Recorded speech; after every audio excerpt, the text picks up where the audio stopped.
प्यारे बच्चों, प्रश्न 3 हल करते हैं। अभाज्य गुणनखंड विधि द्वारा निम्नलिखित पूर्णांकों के मौसा यानी HCF और लौसा यानी LCM ज्ञात कीजिए। संख्या है 12, 15 और 21। हल होगा इसका 12 के हमको अभाज्य गुणनखंड करने, तो इसके गुणनखंड तो आप मौखिक कर सकते हो। 2 दूना 4 तिया 12, तो 2 बार आ रखा है, 2 की घात 2 गुणा 3 हो जाएगा। फिर है 15 के अभाज्य गुणनखंड करने हैं, 3 से भाग दो 15 में, 3 पंजे 15, तो 3 गुणा 5 हो गया 15 का। 21 का 3 7 21, 3 गुणा 7 हो गया। तो इसके गुणनखंड हो गए 2 की घात 2 गुणा 3, 3 गुणा 5 और 3 गुणा 7। संख्याओं के सार्वनिष्ठ अभाज्य गुणनखंडों का गुणनफल करना है और उनकी न्यूनतम घात लेनी है। इनकी जो सार्वनिष्ठ गुणनखंड है, सार्वनिष्ठ अंग्रेजी में बोलते हैं कॉमन, तो जनरल में आप जानते हैं कॉमन। तो जो तीनों में कॉमन है, 12 में भी, 15 में भी, 21 में भी, कौन है कॉमन गुणनखंड? तीनों जगह है। तो इसका हो जाएगा HCF बराबर 3।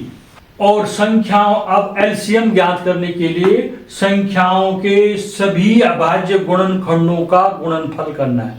सभी अभाज्य गुणनखंड लेने और उनकी अधिकतम घात लेनी। रिपीट नहीं करना है किसी को, अधिकतम घात के रूप में लिख के रखना है।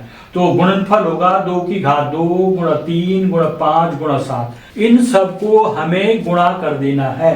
2 दूना 4, 4 तिया 12, 12 पंजे 60 और 60 गुणा गया 7, 7 छक्का 42, तो ये 420 आ गया। LCM आ गया 420।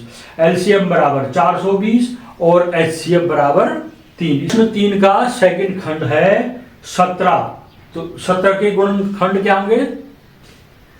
17 एकम 17 होगा। ये अभाज्य संख्या है इसलिए इसका कोई गुणनखंड नहीं आएगा दूसरा 1 के अलावा। 23 भी अभाज्य संख्या है, इसके गुणनखंड 23 एकम 23 होगा। 29 भी अभाज्य संख्या है, इसके गुणनखंड भी 29 एकम 29 होंगे। तो इसमें सार्वनिष्ठ कॉमन गुणनखंड क्या है? तीनों में देखने पर हमें पता चल रहा है 1 तीनों जगह है, तो इसका सार्वनिष्ठ गुणनखंड है 1। तो सभी अभाज्य संख्याओं के सार्वनिष्ठ गुणनखंडों का गुणनफल हो गया 1। अब LCM के लिए हमें सभी संख्याओं के सभी अभाज्य गुणनखंडों का गुणनफल करना है। और सभी अभाज्य गुणनखंड कैसे होने चाहिए? अधिकतम घात में होने चाहिए। अब हमको 17 और 23 को गुणा करना है। 17 गुणा 23 गुणा 29, तो 17 गुणा 23 391 गया, 391 गुणा 29 हो जाएगा गुणनफल 11,339। इसको गुणा करके रफ काफी में गुणा करके देख लीजिए। 17 का गुणा 23 से करेंगे। कैसे करेंगे इसको? 3 का पहाड़ा 7 बार बोलेंगे, 3 सता 21। 21 में जो इकाई का अंक 1 है उसको 3 के नीचे रख देंगे। फिर 3 का पहाड़ा 1 बार बोलेंगे, 3 एकम 3, और जो दहाई का अंक 21 में 2 है उसको जोड़ देंगे 3 के साथ, 3 और 2 5, और इसको यहाँ पर लिख देंगे 5। अब 2 का पहाड़ा बोलेंगे, 2 सता 14।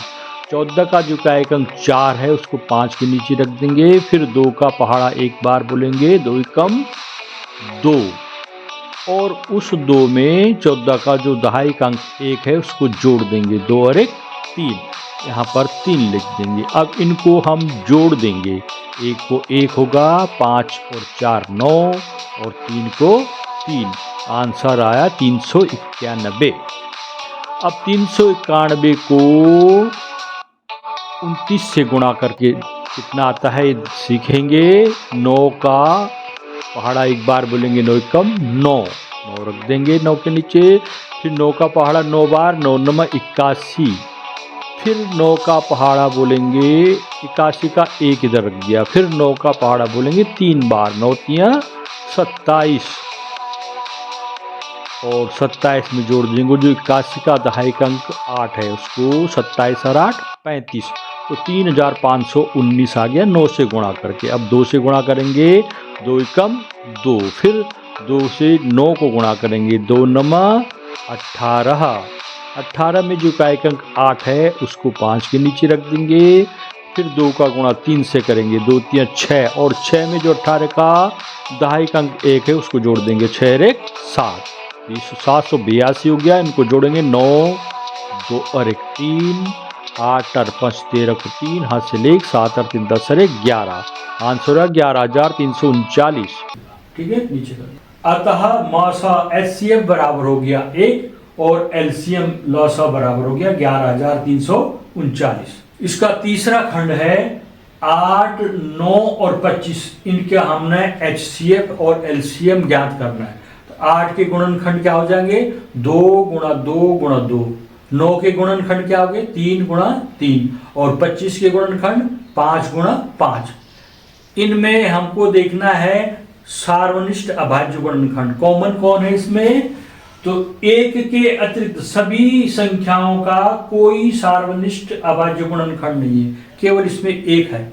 तो हो जाएगा HCF बराबर 1।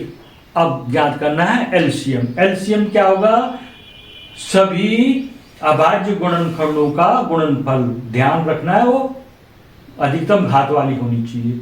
तो लसा बराबर हो जाएगा 2 की घात 2 गुणा 3 की घात 2 गुणा 5 की घात 2। इनको गुणा करेंगे, 2 दूना 4 दूना 8, 3 तिया 9 और 5 पंजे 25। तो 8 गुणा 9 गुणा 25 हो गया। फिर 8 नम 72 हो गया। 72 और 25 को गुणा कर देना है। 72 और 25 को गुणा करके कितना होता है, 1800 होता है। अब 72 का गुणा 25 से कैसे करते हैं, आइए सीखते हैं। 5 गुणा 2, 5 का पहाड़ा 2 बार, 5 दूना 10। इकाइक अंक 0 को 5 के नीचे रख दिया। 5 का गुणा 7 से, 5 7 35, और जो 10 का दहाई अंक 1 है उसको 35 में जोड़ देंगे, 35 और 1 36, इधर लिख देंगे 36, हो गया 360। अब 2 से गुणा करेंगे, 2 दूना 4, 2 गुणा 7, 2 7 14, यहाँ पर लिख देंगे 14। इस तरह 144 हुआ। इनको आपस में जोड़ देंगे, 0 6 और 4 10 को 0, 4 3 7 और 1 8, और एक को 1 1800 इसका आंसर। तो इसका LCM हो गया 1800 और HCF हो गया 1।